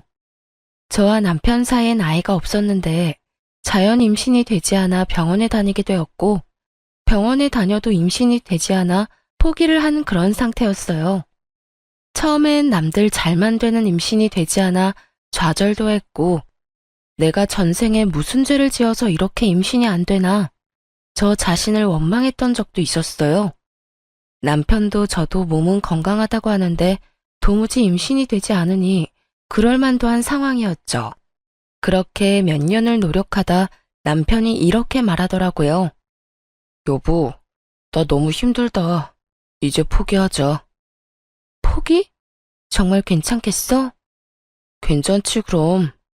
난 아기보다 당신이 더 중요해. 난 몸도 몸이지만 당신 보고 있으면 마음이 더 힘들어. 그러니까 이제 그만 포기하자. 병원 같은 거 그만 다녀. 그 주사기도 이제 다 버리고. 알고 있었어요. 저를 위해 남편이 저렇게 말해준다는 것을요. 사실 남자보단 여자가 더 힘든 과정이 분명했고 그런 과정 중에 점점 제가 지쳐가니 그런 저를 위해 남편이 먼저 이야기를 꺼내준 것이었죠. 그런 남편의 뜻을 고맙게 받아들이게 되었고 저흰 그렇게 임신은 포기한 채 살아가게 되었어요. 한동안은 참 많이 힘들었지만 모든 걸 내려놓고 나니 점점 마음도 안정되고 아이 없는 생활도 즐기며 살아가고 있었어요. 물론 시댁에서 말이 나올 때마다 스트레스를 받는 점은 있긴 했죠. 예, 너희는 아직도 소식이 없니? 진짜 이대로 포기할 거야? 그렇지 않아도 식구도 없어서 조용한 집에 울음소리라도 들리면 좋으련만. 너희는 정말 자식 없이 살 작정인 게야? 누구보다 아기 기다리는 건 저희란 걸 어머님도 잘 아시잖아요. 그래서 병원도 오래 다녔는데 그래도 안 되는 걸 어쩌겠어요? 어쩌겠어요? 하고 끝날 문제가 아니지 않니? 이젠 아들도 필요 없으니 딸이라도 하나 낳아줬으면 좋겠단 심정이다. 나만 이러니? 나만 이래? 남들 다 가지는 애가 너희는 왜 그렇게 힘든 거니? 병원에 그렇게 다녔으면 한 번쯤이라도 임신이 될 법도 한데 그것마저도 안 되니 돈은 돈대로 날리고 힘은 힘대로 빠지고. 이게 도대체 뭐 하는 짓이냐고? 어쩔 수 없죠. 노력해도 안 되니 이젠 마음 편히 먹고 기다려보려고요. 너는 속 편해서 좋겠다. 나는 이렇게 애가 타는데 넌 그렇게 속 편해서 좋겠다고. 내려놨다고 한들 저라고 마냥 속이 편할 리가 없는데 시무는 꼭 저런 식으로 답답함을 분출했어요. 전 이 정도는 참을 수 있다고 생각했어요. 시댁엔 시무 혼자 계셨는데 시무 말대로 아이라도 있었으면 가끔 보는 손주 재미라도 있었을 텐데 그 재미도 없으니 저런 말 정도는 할 수 있다고 생각하며 이 정도는 그러려니 하고 넘길 수 있었어요. 하지만 도저히 넘길 수 없는 문제가 생겨나고 말았습니다. 시댁엔 제사가 많은 편이었는데 그 중에서도 단연 시부제사는 중요한 집안 행사였습니다. 시모는 늘 저에게 조상한테 잘하면 그게 다 우리한테로 돌아오는 거야. 그러니까 음식 준비하면서 나쁜 생각하지 말고 귀찮다고 생각하지도 말거라. 좋은 마음으로 정성껏 준비해야 한다니 말이야. 특히 네 시아버지 제사상 준비할 때는 더 정성을 쏟아야 한다. 음식도 살아생전 네 시아버지가 좋아했던 것도 추가해서 올리고 라고 제사를 강조하곤 했고, 저 역시 며느리 된 도리는 지키고자 시부 제사 땐 더 신경을 쓰는 편이었죠. 시부 제사가 있는 날엔 아침 일찍부터 시댁으로 가 제사 음식을 정성껏 마련하고 시댁에서 시간을 보내곤 했으니까요. 그러던 어느 날 아빠가 갑작스러운 사고로 인해 돌아가시게 되셨어요. 외동딸인 저를 너무나 사랑하며 키워주신 아빠의 죽음은 너무나도 갑작스러웠으며 너무나도 저를 절망스럽게 만들었습니다. 모든 자식이 그러하듯 저 역시 많이 보답하지 못한 마음에 후회스럽기도 했고, 더는 따뜻한 아빠 품에 안길 수 없다는 사실이 너무나도 힘들었어요. 그렇게 1년 가까이 저는 슬픔에 잠겨 있었고, 남편은 그 시간 동안만큼은 누구보다 다정하게 저를 챙겨주었어요. 남자가 나쁘끄럽게 꽃 같은 거 들고 돌아다니는 거 아니라던 사람이 한아름 꽃을 사와 안기기도 하고 10년이 넘는 세월 동안 장모님께 애교 한번 부려본 적 없는 사람이 친정엄마의 팔짱을 끼고 우리 집에 모셔오기도 했고요. 장모님, 오늘은 저희 집에서 주무시고 가는 겁니다. 아니야, 그냥 밥만 먹고 갈게. 내가 여기서 자면 정서방 불편해서 안 돼. 불편하기는요. 요즘 집사람도 영 힘이 없어서 저도 힘이 없는데 장모님 계시면 집사람이 웃기도 하잖아요. 저한텐 그것만큼 힘나는 일이 또 없는걸요. 그러니까 오늘은 무슨 일이 있어도 주무시고 가셔야 합니다. 제가 특별히 집사람 옆자리도 양보해 드릴게요. 그래? 정서방이 정 그렇다면 오늘은 자고 갈게. 이렇듯 엄마를 모시고 오는 날이면 어떻게 해서든 엄마를 제 옆에서 자게 했고, 그런 남편을 보며 저 역시 웃는 날이 생겨나고 있었어요. 돌아온 아빠의 기일날엔 슬프기는 했지만 처음보단 많이 무뎌진 감정으로 제사를 맞이할 수 있었어요. 아빠의 첫 제사이다 보니 제가 모시고 싶었고, 남편에게 이런 제 뜻을 말하니 남편도 흔쾌히 알겠다고 하더라고요. 여보, 이제 곧 아빠 기일인 거 알지? 그럼 알지. 얼마 안 남았잖아. 왜? 나 우리 아빠 제사 우리 집에서 지내고 싶어. 첫 제사이기도 하고 내가 차려드려야 마음이 편할 것 같아. 뭘 그런 걸 묻고 그래. 당신이 장인어른 제사 챙기는 건 당연하지. 뭐든 당신이 하고 싶은 대로 마음 가는 대로 다 해. 난 상관하지 말고, 알겠지? 남편은 제 손을 꽉 잡아주며 제가 원하는 건 뭐든 다 하라고 해주더라고요. 앞으로도 우리가 모시자고까지 해주었고요. 그렇게 저와 남편은 한사코 와서 돕겠다는 엄마를 오지 못하게 하고 제사 준비를 시작했어요. 한창 준비하고 있는데 시모에게서 연락이 왔더군요. 요즘 뭐 하고 지내니? 뭐 하고 살길래 연락 한 통이 없어? 죄송해요. 아시다시피 아빠 돌아가시고 제가 정신이 없었어요. 돌아가신 지가 언젠데 언제까지 그러고 있을 거야? 그러고 보니 사돈 돌아가신 게 작년 이맘때 아니니? 네, 오늘이 기일이어서 그렇지 않아도 제사 준비하고 있어요. 전 당연하다 생각했기에 아무렇지 않게 말했는데 시모는 들어선 안 될 말을 들은 사람처럼 화들짝 놀라며 되묻더라고요. 뭐? 뭐를 한다고? 아빠 제사 준비한다고요. 왜 그러세요? 무슨 문제라도 있을까요? 문제가 많지. 네가 왜 그 제사 준비를 해? 너 출가 외인이야. 그런 네가 왜 친정 제사를 지내냐고. 그게 말이 된다고 생각하니? 정작 말 같지도 않은 말을 하는 사람이 누군데 저에게 이딴 말을 하나 싶더라고요. 요즘 같은 세상에 시댁 친정이 어디 있다고 이런 말을 하는지.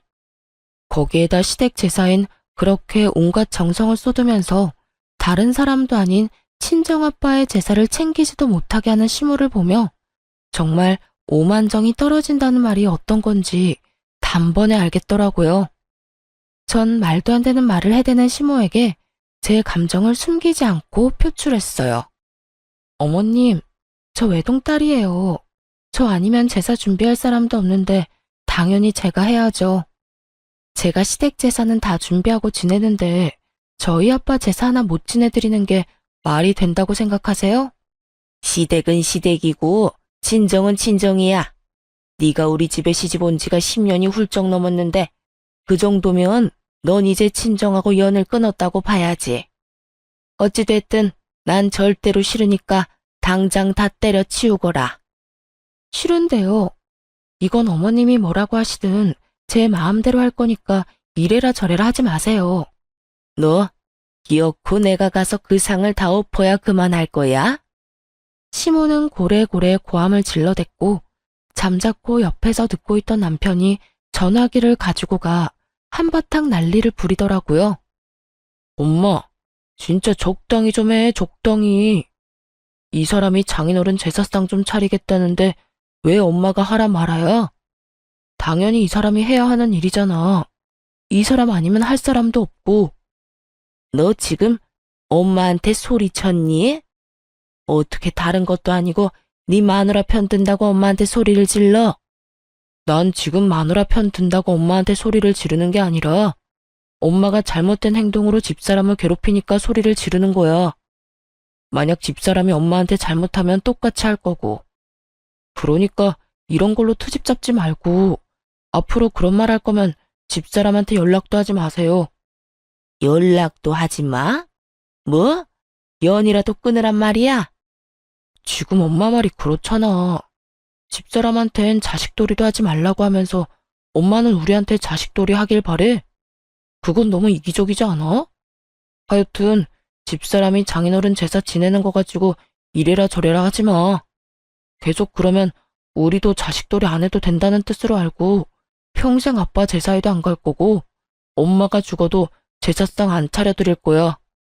시모는 화가 많이 난 듯 일방적으로 전화를 끊어버렸고 남편은 전화기를 들고 연신 한숨을 쉬더라고요. 이런 상황이 곤란하기도 피곤하기도 하다는 듯이요. 다시 이런 일로 당신 괴롭히면 참지 말고 할 말 다 해. 내가 다 막아주려고 노력하겠지만 언제 어디서 어떤 말을 듣게 될지 아무도 모르는 일이잖아. 당신도 마냥 참지 말고 할 말은 다 해야 당신이 상처를 덜 받아. 알겠지? 알겠어. 내가 다 막아준다는 말보다 더 든든했고 남편에게 참 고마웠습니다. 그렇게 제사는 무사히 지내게 되었고 엄마는 남편의 손을 붙잡고 덕분에 잘 치를 수 있었다며 고마운 마음을 전했어요. 남편은 그런 엄마의 이부자리까지 펴주며 이런 날은 혼자 주무시면 안 된다고 눕혀드리기까지 했고요. 이런 남편으로 인해 시모에 대한 섭섭함은 사라지고 없었는데 소식을 전해들은 시누이까지 저에게 연락이 와 저를 위로해 주더라고요. 언니, 이야기 들었어요. 많이 서운하고 속상했죠? 언니가 우리 집 제사 지내준 것만 해도 몇 번인데. 처음엔 속상하기도 하고 섭섭하기도 했었는데 오빠가 잘 달래줘서 괜찮아졌어요. 어머님도 앞으로 제사 문제로 아무 말 안 하기로 했고요. 듣는 내가 다 속상하던데 우리 언니는 마음도 좋아. 오빠가 달래준다고 금방 풀리는 거 보면. 어쨌든 나도 엄마한테 한 소리 했으니까 혹시나 마음에 남은 앙금 있으면 풀어요. 괜히 마음에 담아두면 언니만 힘들잖아요. 그냥 다 잊어버려요. 알겠죠? 알겠어요, 아가씨. 걱정해줘서 고마워요.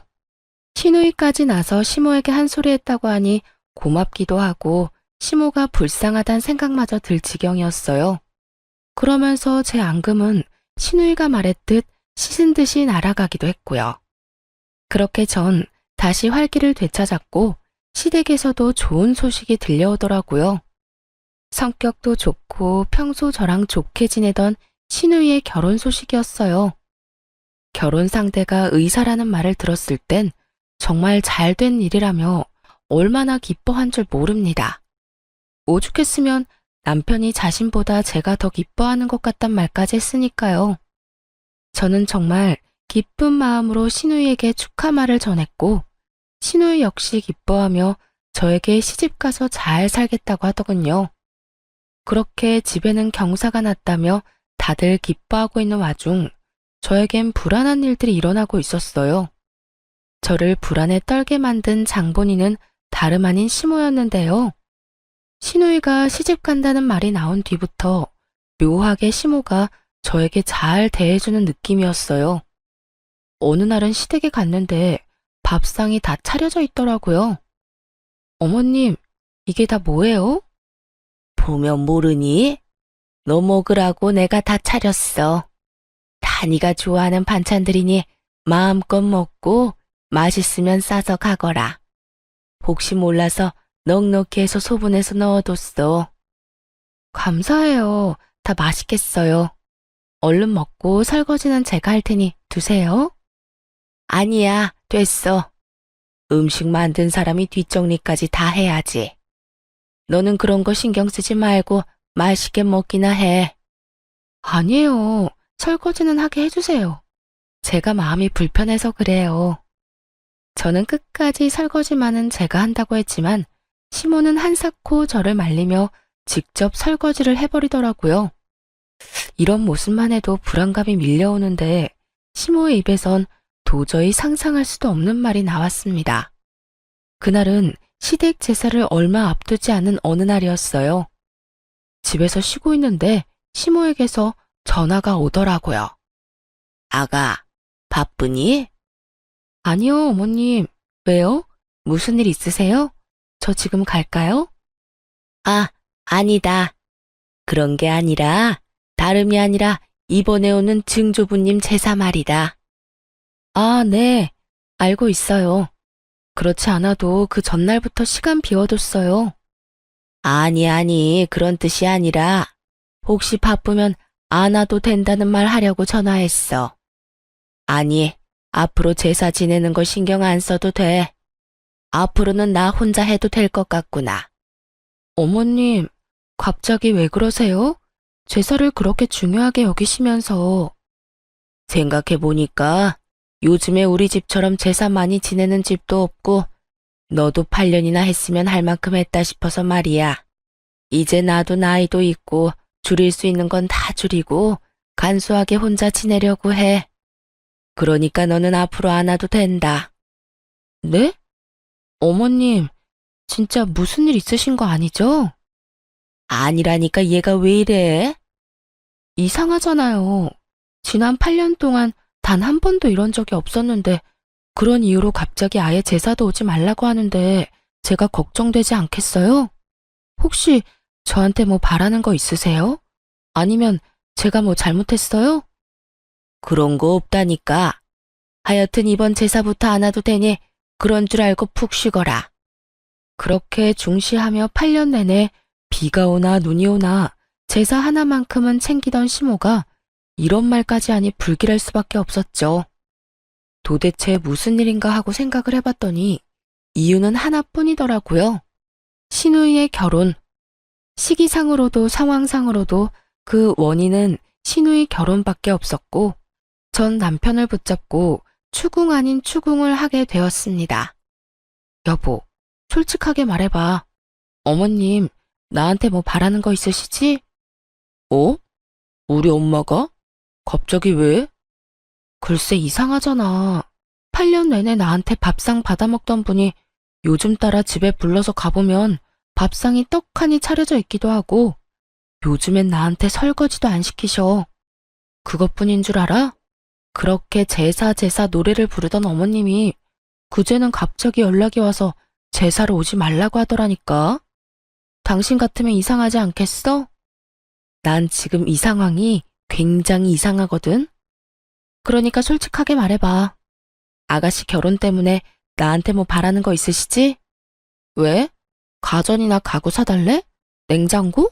아니면 세탁기? 아니면 침대? 뭔데? 말해봐. 아니야.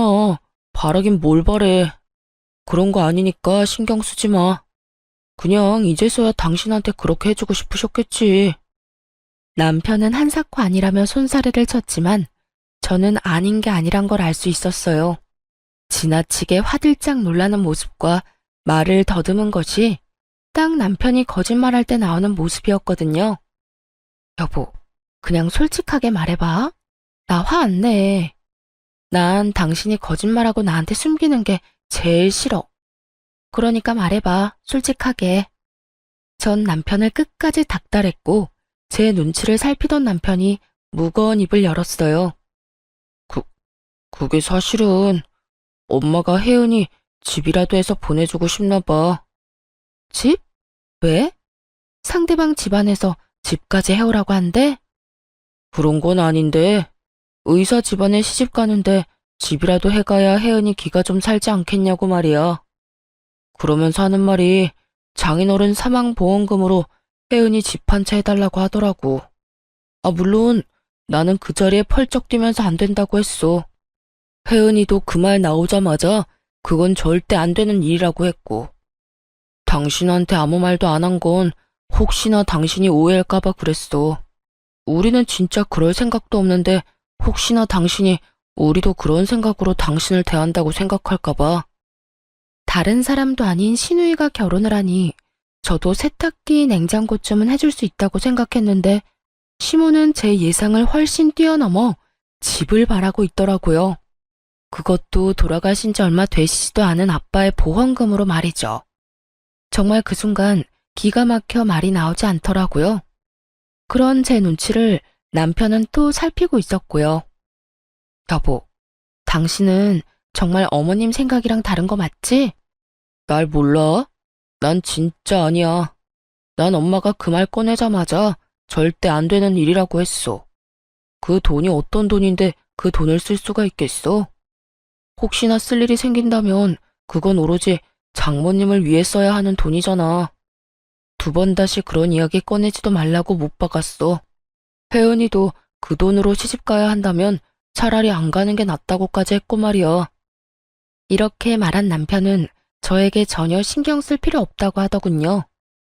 이럴까봐 이야기하지 않은 거라고 하면서요. 이야기를 들어보니 신우이 역시 친정아빠 보험금을 노리는 것 같지 않았고 오로지 시모 혼자 헛된 꿈에 빠져 난리를 부리는 듯 했어요. 전 남편의 말대로 신우이의 결혼엔 신경 쓰지 않고 지냈고 그렇게 제가 아무런 연락도 없으니 답답한 시모가 직접 이야기를 꺼내고자 연락이 왔더라고요. 이때쯤이면 제 귀에도 많은 이야기가 들어갔을 텐데 제가 아무런 연락도 하지 않고 어떤 말도 없으니 답답한 마음에 먼저 한 연락이었죠. 아가, 잘 지내니? 요즘 왜 연락이 없어? 혹시 어디 아프니? 아프긴요, 괜찮아요. 요즘 이런저런 일로 정신이 좀 없어서 연락도 못 드렸네요. 어머님은 잘 지내시죠? 시모는 저의 잘 지내냐는 말을 기다렸다는 듯이 목소리에 힘을 쭉 빼며 축 처진 목소리로 본심을 드러내기 시작했어요. 그게 난 잘 못 지낸다. 요즘 걱정이 많아. 왜요? 무슨 일 있으세요? 너도 알다시피 우리 혜은이가 직장 생활을 늦게 시작했지 않니? 그래서 모은 돈이 별로 없어. 아니, 거의 없다고 봐야지. 그런데 혜은이가 시집 가는 집이 보통 집이니? 의사 집안 아니니? 의사 집안. 왜요? 그 집에서 뭘 과하게 바라기라도 하는가 봐요? 아니, 꼭 그런 건 아닌데. 그런 집안에 시집 보내는데 덜렁 몸만 보낼 수도 없는 노릇이고, 그렇다고 우리가 도와줄 형편이 되는 것도 아니고. 그래서 말인데 아가, 네가 좀 도와주면 안 되겠니? 더도 말고 덜도 말고 딱 집 한 채만 네가 해주면 참 좋을 것 같아. 큰 집도 필요 없어. 딱 30평대 아파트면 어떻게 우리 혜은이 기 좀 펴고 살 것 같은데. 어떻게 안 되겠니? 시모는 30평대 아파트가 사고 싶다고 마음만 먹으면 살 수 있다는 듯 별것 아닌 것처럼 말을 하더라고요. 그 모습에 전 더 어이가 없었고 이런 문제일수록 확실히 말해야 했기에 전 돌리지 않고 대답을 해주었어요. 어머님, 30평대 아파트가 한두 푼도 아니고 저 그런 돈 없어요. 그리고 돈이 준비되는 집안이면 집을 준비해서 가는 것도 좋겠지만 그럴 상황이 안 되면 두 사람이 잘 이야기 나눠서 두 사람 힘으로 모아서 집을 마련해야 하지 않겠어요? 혜은이가 가진 게 없는데 뭘 모아서 집을 마련해? 그리고 모은 게 있다고 한들 어떻게 그 집에 신혼집 마련할 돈을 내놓으라고 하냐고. 그 집안이 보통 집안이 아니라고 했잖아. 그냥 집안이 아니라 의사 집안이라고. 그런 집에 시집 가면서 집 한 채 정도는 해야 할 거 아니니? 조금 전까진 아가 하며 상냥하기 그지없던 시모는 제가 단칼에 거절하고 나서자 180도 바뀐 언행으로 화를 내기 시작하더군요. 그런 시모의 모습에 저 역시 화가 올라오기 시작했지만 같이 화를 낸다고 한들 남는 것도 없기에 최대한 차분히 시모와 대화하려 애썼어요. 그러면 그렇다고 솔직하게 아가씨랑 결혼할 남자한테 말을 해야죠. 저한테 이렇게 돈 내놓으라고 할 게 아니라요. 글쎄 그렇게 해서 결혼하면 우리 혜은이가 평생 기죽어서 살 거 아니니? 나는 그 꼴은 못 본다. 그러니까 잔말 말고 네가 집 한 채 마련해줘. 그러면 될 문제인데 왜 이렇게 일을 키우니? 너 돈이 있지 않니? 돈이 없는 것도 아니면서 왜 이렇게 쪼잔하게 굴어? 평소에 너랑 혜은이랑 사이가 안 좋은 것도 아니고 사이도 좋으면서 왜 이렇게까지 째째하게 구냔 말이야. 사이 좋은 거랑 집 한 채 해주는 거랑은 별개예요. 그리고 저한테 그런 큰 돈이 어디 있어요? 있잖아. 네 아빠 사망보험금. 사돈 돌아가시면서 사망보험금 많이 받은 거 나도 다 안다. 내가 네 아빠 제사도 지내게 해주는데 넌 고작 집 한 채 못 해주니?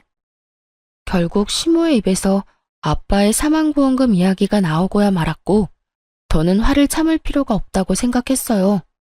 다른 것도 아닌 아빠의 목숨값을 자격도 없는 시모가 저리도 당당하게 요구하는 모습을 보며 참을 필요성이 사라졌기 때문이었죠. 저한테 사망보험금이라도 맡겨두셨어요? 그런 것도 아니면서 어쩌면 이렇게 당당하게 요구하세요? 그 돈 다른 것도 아니고 저희 아빠 목숨값이에요. 그 목숨값으로 아가씨 아파트나 사주라고요? 제가 왜 그래야 하는데요? 저는 그러고 싶지 않아요.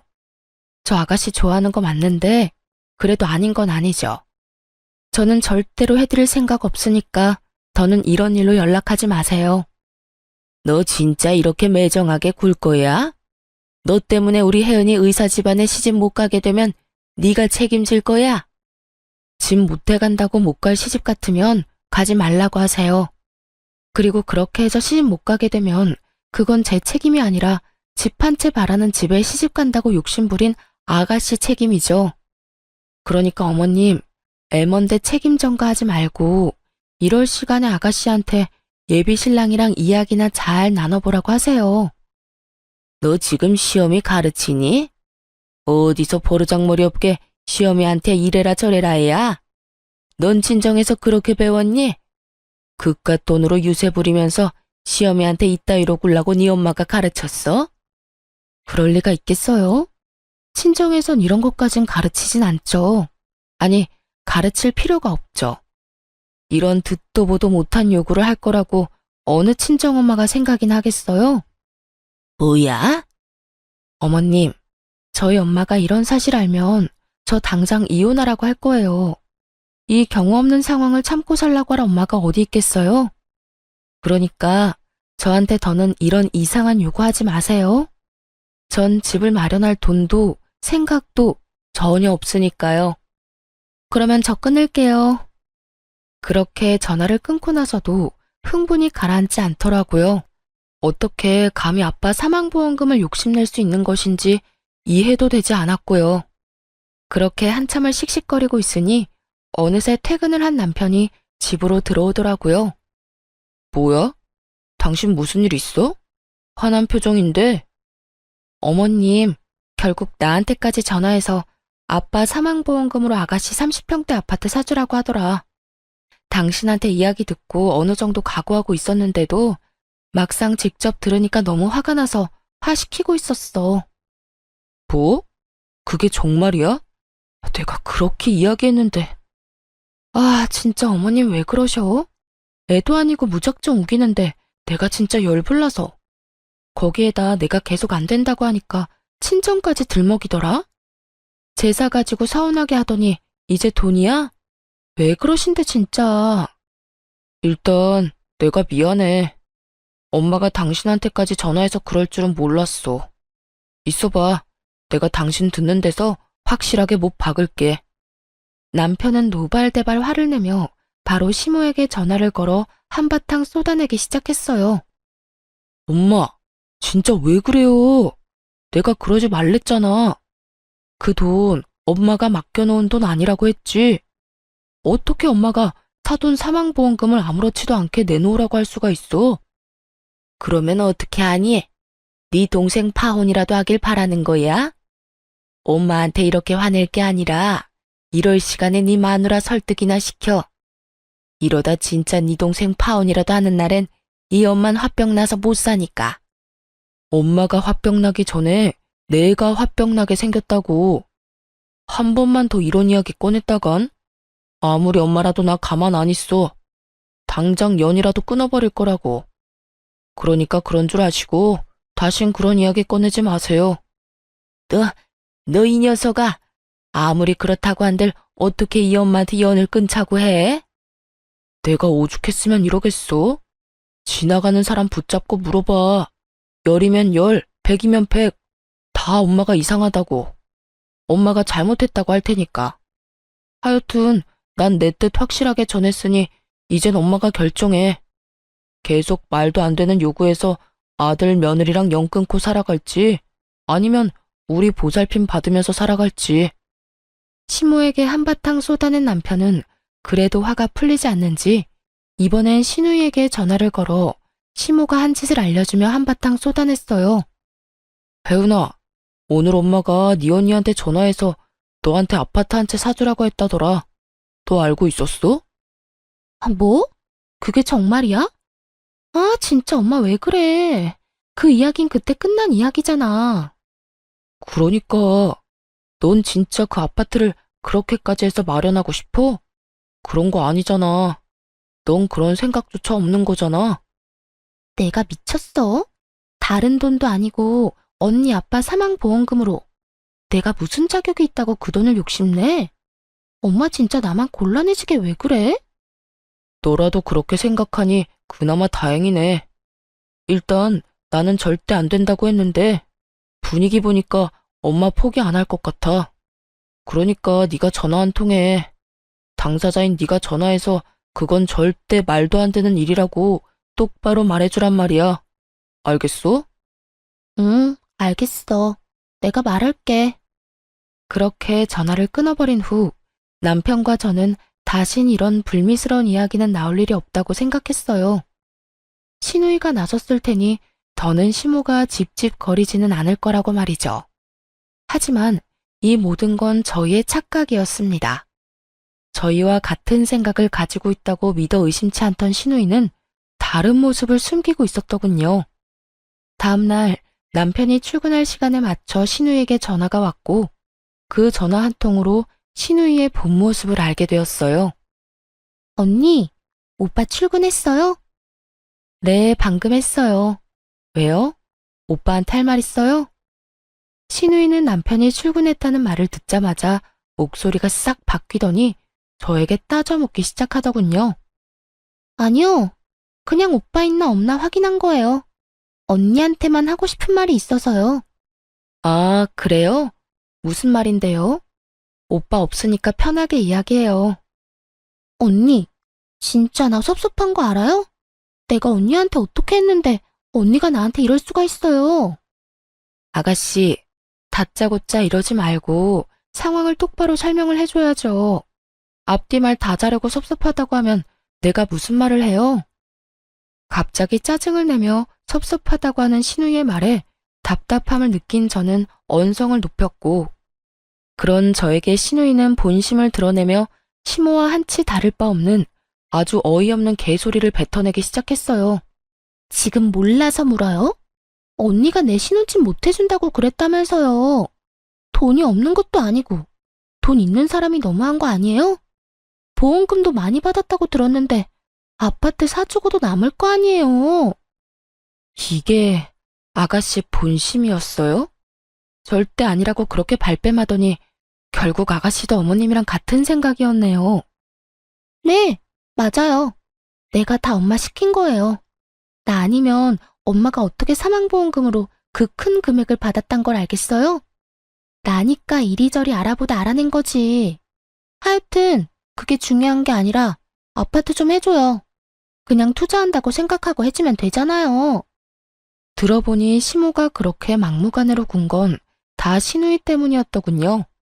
신우이는 뒤에서 시모를 부추기며 저를 압박하고 있었고 본인은 시모의 뒤에 숨어 착한 척하고 있었던 것이었죠. 거기에다 남편이 알면 난리가 날 것이 분명하니 교묘하게 시모를 이용해 저에게 돈을 뜯어낼 계획이었던 것이죠. 그런데 끝까지 제가 버티며 싫다고 하자 더는 시모만 믿고 있을 수는 없다 싶었는지 남편이 없는 시간에 저를 압박하려고 전화를 걸었던 것입니다. 신우이는 시모보다 더 난리를 부리며 돈을 내놓으라고 우겨대고 있었고 전 밀려오는 배신감과 분노에 핏대를 세우며 말했죠. 그건 절대로 안 되니까 정신 좀 차려요. 아가씨가 어제 오빠한테 그랬죠? 그 돈이 어떤 돈인데 아가씨가 그 돈을 욕심낼 수 있겠냐고요. 그 말 그대로 돌려줄게요. 그 돈 내 돈 아니고 우리 친정엄마 돈이에요. 그런 엄마 돈을 내가 어떻게 욕심낼 수 있겠어요? 친정 돈이 언니 돈이고 그런 거 아니겠어요? 아니, 말이야 바른 말이라고. 친정엄마 돌아가시고 나면 그 돈 다 언니 돈 될 건데 미리 받아와서 좋은 일 좀 하면 되는 거잖아요. 신우이는 결국 하면 안 되는 말까지 짓거리고 있었고 결국 전 신우이에 대한 모든 대우를 내려놓게 되었습니다. 야, 지금 말 다 했어? 친정엄마 돌아가시면 다 내 돈이 된다고? 어떻게 그딴 말을 아무렇지 않게 할 수가 있어? 아무리 돈에 눈이 멀고 의사 남편에 환장했다고 해도 그런 말까지 하는 건 아니지. 왜요? 내가 틀린 말 했어요? 맞잖아요. 언젠간 죽는 게 사람인데 그 돈 쥐고 있어봤자 뭐해요? 필요한 사람 있으면 돕고 하는 거지. 야, 너나 필요하지 난 안 필요해. 내가 안 필요하면 쓸 필요도 없는 돈이고. 그리고 너 우리 친정에 돈 맡겨놨어? 뭐가 이렇게 당당해? 넌 양심도 없어? 양심이요?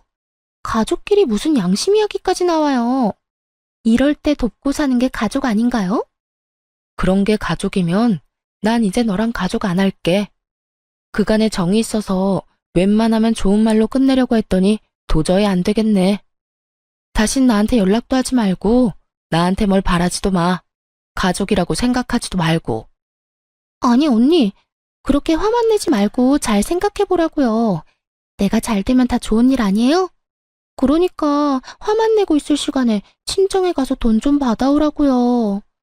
아 진짜, 언니 그렇게 안 받는데 진짜 말이 안 통하네? 너야말로 말이 안 통하네. 한국말 모르니? 영어로 해줘? 나 너랑 가족 안 한다고. 그러니까 끊어. 전화를 끊은 후 곧바로 남편에게 전화를 걸어 모든 사실을 알리며 시댁 식구들과 연을 끊고 살겠다고 통보했어요. 제 말을 들은 남편 역시 득달같이 화를 내주며 자신 역시 연을 끊겠다고 했고요. 사실 남편까지 연을 끊겠다고 한 건 놀랍긴 했지만 자신의 가족이 그런 깡패 같은 짓을 하는 이 상황이 참 납득하기 어렵고 가족으로 두기도 싫다고 강하게 말하더군요. 무엇보다 신우이에 대한 배신감이 크다고도 했고요. 그럴만도 했죠. 앞에선 전혀 그렇지 않은 척 자신은 아무것도 모르는 척을 그렇게 했는데 실상은 이 모든 사건을 주동하고 있었으니 저뿐만 아니라 남편의 실망감이 클 수밖에 없었습니다. 그렇게 저희는 연을 끊자고는 했지만 그리 쉽게 단번에 끊어지지는 않더라고요. 저희가 연락을 끊고 찾아가지 않고 지냈지만 시모가 집으로 찾아와 버렸으니까요. 다짜고짜 집으로 찾아온 시모는 화가 잔뜩 난 상태였는데 화가 난 이유를 친절하게도 설명해주기 시작하더군요. 이제 속이 편하니? 이제 속이 편하냐고? 말을 제발 좀 알아들을 수 있게 하세요. 어머님이나 아가씨나 앞뒤 말 잘라먹는 건 어쩌면 그렇게 똑같은지 소름이 다 돋을 지경이네요. 너 때문에 네가 집 안 해줘서 내 딸이 파혼당했단 말이야.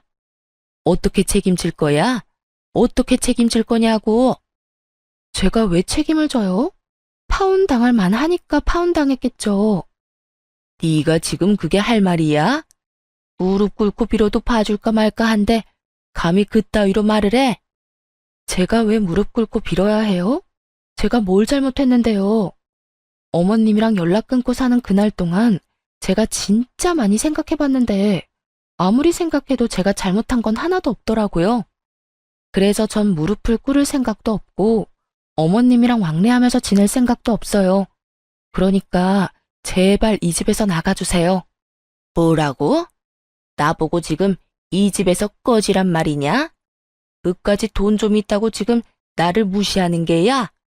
그까지 사망보험금 이젠 나도 싫다. 그 돈 없이 내가 어떻게 해서든 이 결혼시키고야 말 테니까 그때 가서 후회나 하지 마. 네, 후회는 절대 안 할 테니 알아서 다 해보세요. 그리고 제발 이런 일로 찾아오지 마시고요. 시모는 끝까지 저를 노려보다 집으로 돌아갔고 얼마 후에 이상한 소식이 들려오더라고요. 신우이가 결국 결혼하게 되었다는 소식이었죠. 들어보니 시모가 있는 돈 없는 돈 다 끌어모아도 턱없이 모자라 무리한 대출까지 받아 돈을 쥐어주었다고 하더라고요. 그런데 문제는 그 돈을 신우이도 아닌 그 상대방 남자에게 줬다더군요. 전 아무래도 이상해 신우이에게 연락을 걸어 자세히 물었지만 소용없는 짓이었어요. 신우이는 제 말을 들으려 하지도 않았으니까요. 아가씨, 돈 마련했다면서요? 왜요? 내가 잘 될까봐 배 아파서 전화했어요? 걱정되어서 전화했어요. 집 마련할 돈을 왜 그 남자를 줬어요? 그런 건 아가씨가 가지고 있다가 아가씨가 계약금 내고 아가씨가 잔금 치러야죠. 그러지 말고 지금이라도 그 돈 받아와요. 아무리 결혼할 사이라고 해도 그렇게 돈을 주고받는 거 아니에요. 아직 결혼한 사이도 아니잖아요. 진짜 별 참견을 다 하네. 이보세요, 언니. 이제 와서 친한 척 좋은 사람인 척 하면서 다시 들러붙고 싶은가 본데 이미 늦었다고요. 돈은 엄마가 다 마련해줬고 우리 똑똑한 예비신랑이 알아서 다 한다고 했으니까 언니는 괜한 걱정하는 척 하지 말고 연락하지 마세요. 5천만 원짜리 약혼 반지도 해준 사람이라고요. 결혼 반지는 따로 해준다고 했고요.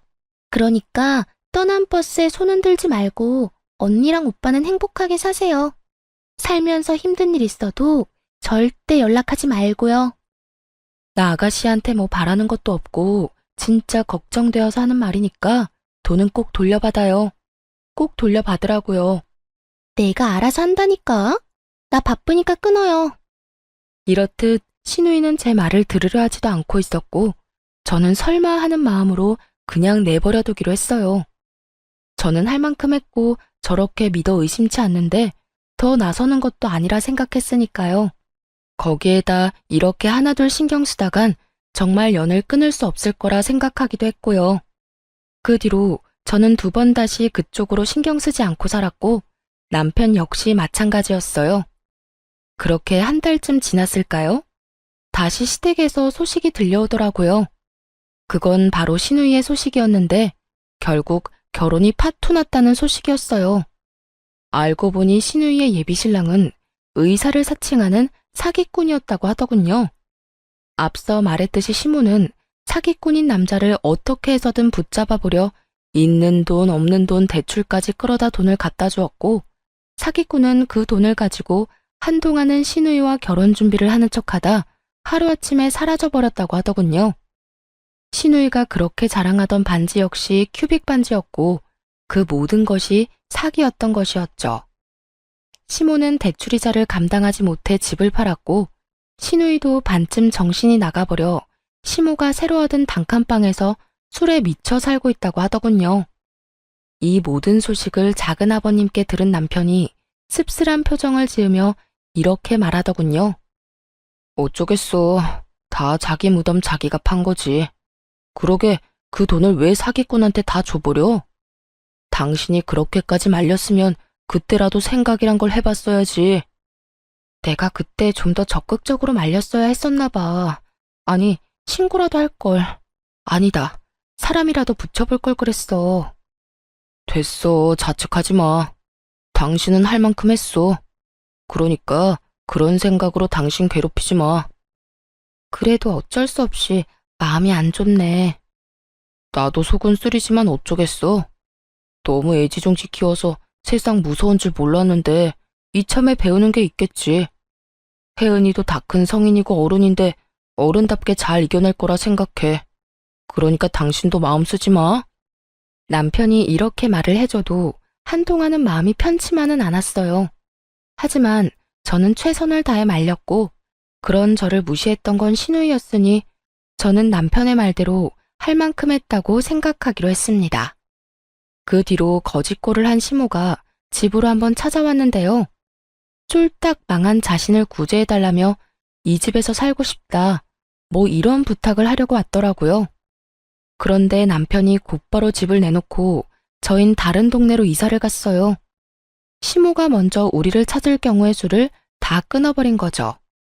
한번 한다고 하면 하는 남편이기에 남편은 확실히 저와 시모의 연을 끊어주었고 덕분에 전 좀 더 편한 마음으로 살고 있어요.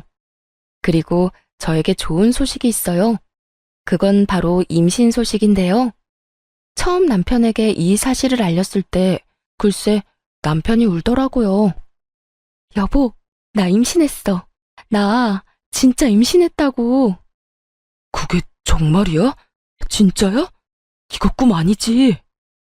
그래, 정말 임신이야. 며칠 전에 테스트기 했는데 2줄이길래 오늘 병원 다녀왔더니 임신 맞대. 5주차 들어섰대. 진짜 꿈 아니야? 진짜 임신이야? 여보, 고마워. 여보 진짜 고생했다. 진짜 우리 고생했다.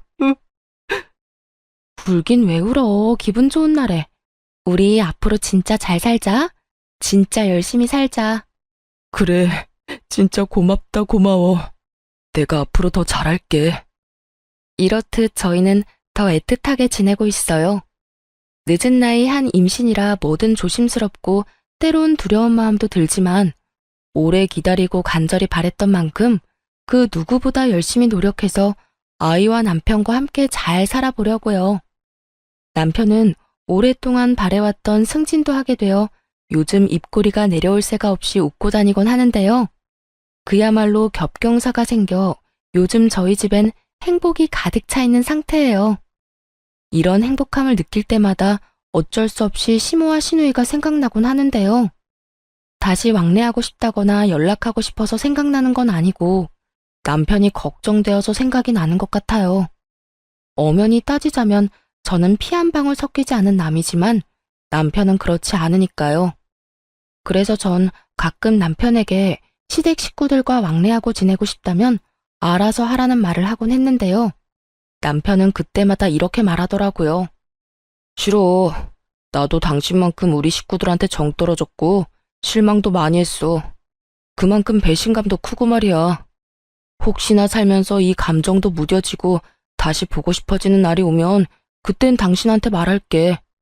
우리 가족들 얼굴만 보고 와도 되겠냐고 말이야. 그러니 그때 알겠다고만 해줘. 난 그거면 돼. 그래서 저도 이런 남편의 뜻에 따라주려고 합니다.